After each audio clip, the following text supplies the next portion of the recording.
fazem, disse ele.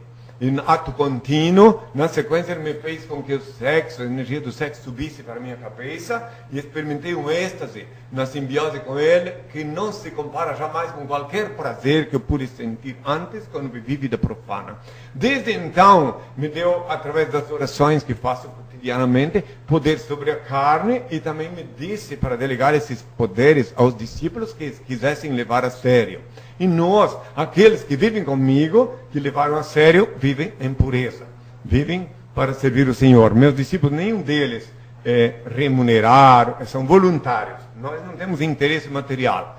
O reino de Deus não é um reino como os reinos comuns. O reino de Deus não tem aparência exterior, como eu disse há 2000 anos. E o reino de Deus, ele não vive, não tem no reino de Deus mercenários da fé.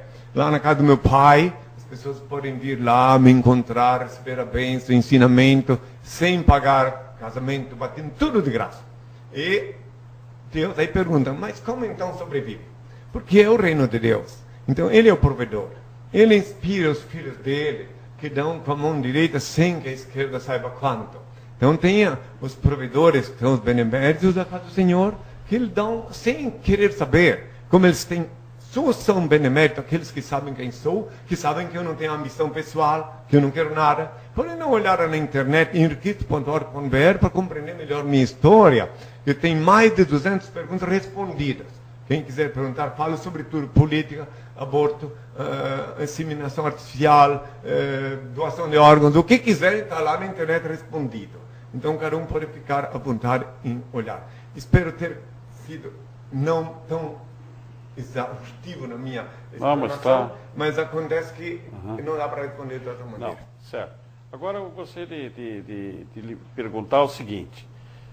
Segundo eu conversei com o senhor hoje pela manhã, me parece que o senhor não teve assim, um estudo superior, uma coisa mais esclarecida sobre esta vida. Estudo acadêmico. Né? Isso, estudo acadêmico. Então eu gostaria de saber, se o senhor até explicasse para o nosso telespectador, como é que o senhor conhece hoje a Bíblia, o Antigo Testamento, o Novo Testamento e muitas outras coisas de biologia e antropologia, acontece etc. que eu tive na escola, até a Polícia Federal investigou meu passado, porque eu sofri um processo de falsidade ideológica, estou 15 anos lá em Curitiba, na Justiça Federal, e constataram que eu tenho 3 anos de escola e sou alfabetizado. Só que eu sou teodidata. Teodidata por quê? Porque o meu pai que me instruiu.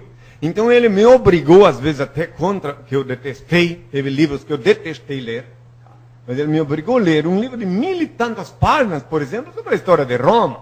Ele me obrigou a estudar antropologia, biologia, paleontologia, geologia, para poder compreender, e principalmente a história, para poder compreender os meus contemporâneos. Ele disse que não permitiu que eu fosse na academia, hoje eu vou nas universidades, para responder aquelas perguntas que eles não têm na academia. Então, ele disse que não permitiu que eu estudasse na academia, porque ele queria me instruir sobre coisas que os seres humanos não sabem. Que não adiantava eu vir aqui na televisão ou numa universidade e ensinar aquilo que todo mundo sabe. Então, eu respondo, quando me encontro com os estudantes, sobre coisas que aqui no planeta Terra não sabem. Quando me chamava Jesus, eu disse assim, muitas coisas tenho a vos dizer, mas vós não podeis escutar agora. Eu vou para o Pai e vos enviarei o Espírito de verdade. Eu não podia falar que era eu mesmo que vinha.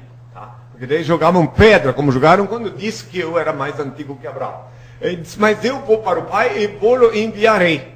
E quando ele vier, o Espírito de verdade, ele me glorificará, porque receberá do que é meu. Aí eu estava falando que era eu, só que em metáfora. Isso está escrito em João capítulo 16, versículo 7 até 16.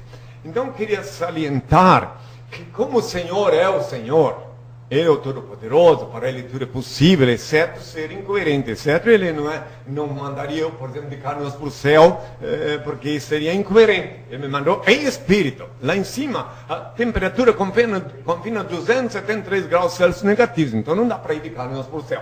Então, e até porque Ele diz, tu és pó, do pó tu podes tomar, ao pó retornarás.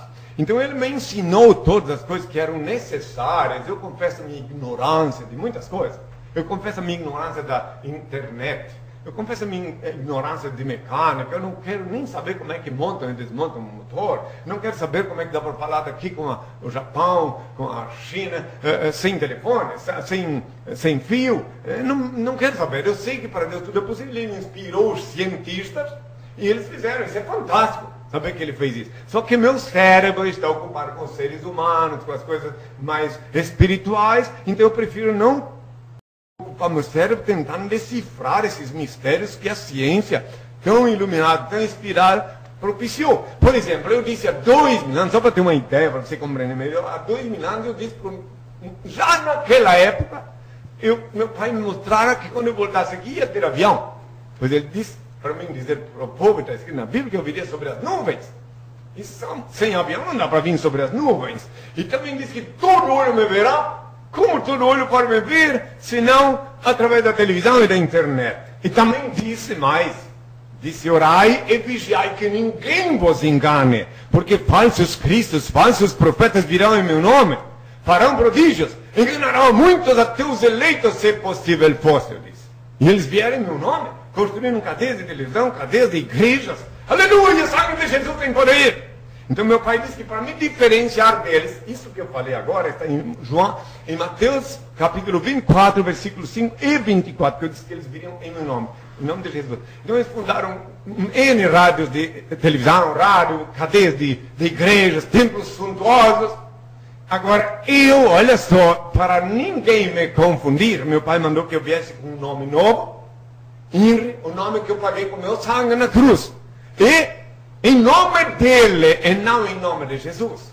Então, para diferenciar-me deles. E está escrito em Apocalipse capítulo 3, versículo 12, que eu voltaria com um nome novo. E meu nome novo é Inri.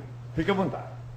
Certo. Nós então vamos fazer uma pequena pausa e vamos chamando os nossos comerciais para depois retornarmos a conversar com o nosso convidado, Inri Cristo.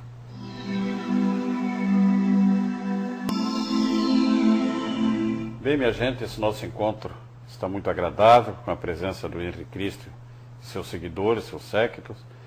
E eu vou passar a palavra agora para o senhor Flávio, é o diretor da nossa televisão. Ele tem algumas perguntas para fazer para o Inri Cristo. Doutor Moreira, em primeiro lugar, eu gostaria de agradecer o convite para nós participarmos desse momento importante aqui para a TV Itajaí, né, onde estamos recebendo a visita do Inri Cristo, que tem a sua peregrinação no Brasil e teve já a oportunidade de viajar por vários países levando a sua mensagem, a sua pregação. Bem, mas o que eu gostaria de perguntar inicialmente, aqui na sua missão, na sua peregrinação no Brasil, quais os momentos que exigiram, que tiveram um maior desafio e que lhe exigiram para que você pudesse realmente mostrar a sua fé, mostrar por que veio, né, e testemunhar e fazer os enfrentamentos que foram feitos, como mostra aqui nesse livro Despertar, a segunda parte. Despertador. O Despertador, né? Despertador. Então, quais os momentos que no Brasil, na sua peregrinação no Brasil, que lhe exigiram mais? Foi o momento mais importante que eu vivi aqui no Brasil, depois que eu voltei da França. Eu percorri o Brasil todo, inclusive estive aqui no sul do Brasil, falei ao povo na frente da Catedral de Florianópolis, em Blumenau, na Praça do Dr. Blumenau, trânsito até parou. Mas o momento mais importante que eu vivi aqui no Brasil, falei também no Rio de Janeiro, na Praça da Cinelândia, enfim, o Brasil todo onde pude, falei. Só que agora o momento mais importante, já que me perguntais qual é o momento mais importante, foi o momento sublime em que eu pratiquei o ato mais importante da minha vida. Foi quando eu, depois de falar durante 3 horas na TV Guajará de Belém do Pará, canal 4, marquei um encontro com o povo na Praça Dom Pedro II, por ordem de meu pai, e entramos na catedral, e lá simbolicamente libertei o meu povo da escravidão, da idolatria, da fantasia e da mentira. Lá na catedral, no interior da catedral, quem quiser saber detalhes, tem as fotos desse evento na internet, inricristo.org.br.